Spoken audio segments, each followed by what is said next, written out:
Hi, I'm Rita Wilkins, also known as the Downsizing Designer. So, welcome back to my weekly 5 in 5 series where I share 5 quick tips in just 5 minutes on decluttering and living a simpler life with less.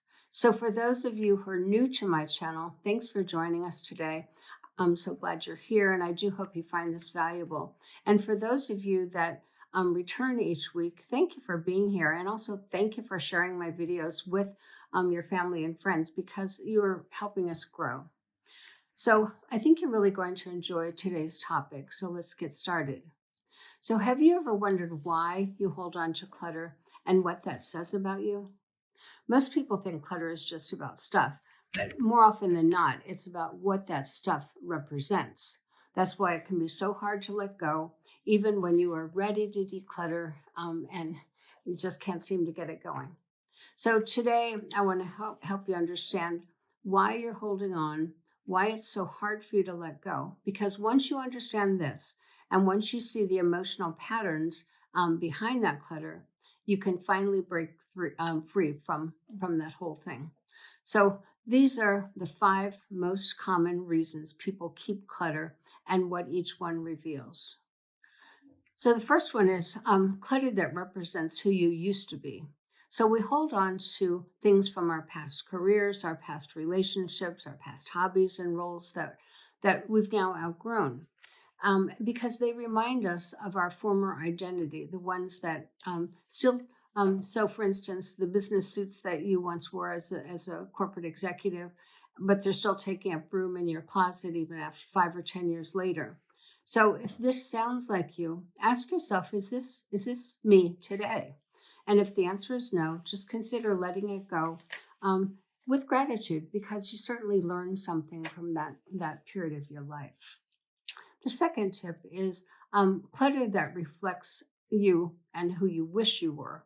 So this clutter represents is represented in the untouched yoga mat, the stacks of unread self-improvement books.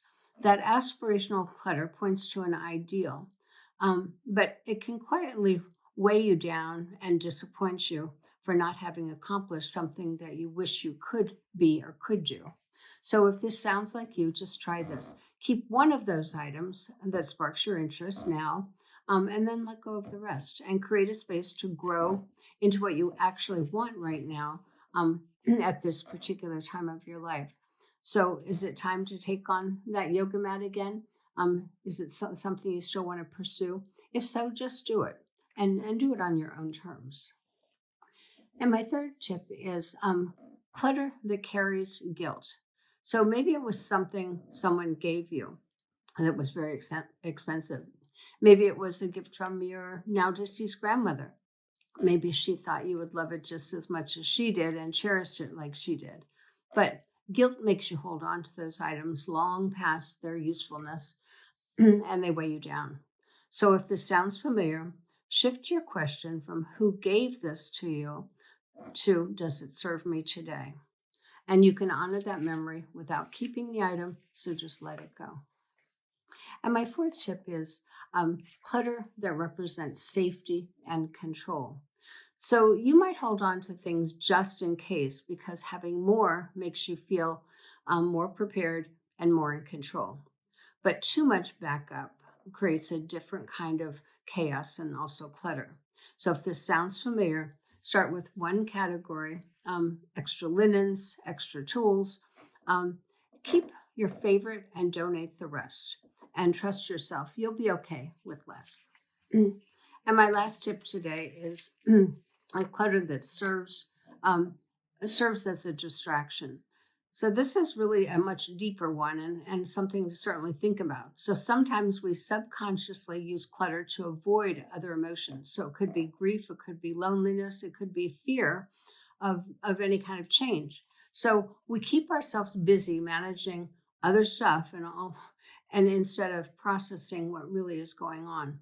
So if this sounds like you, try this.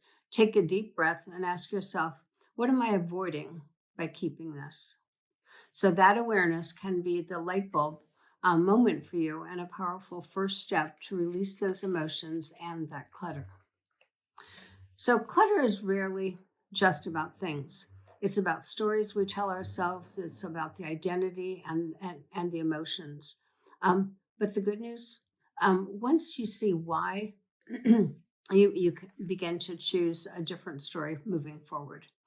So, if this resonated with you, I invite you to check out my emotional clutter workbook on my website. It's only $2.99. You can check out the link below. It's a powerful tool to help you go deeper into this kind of self reflection.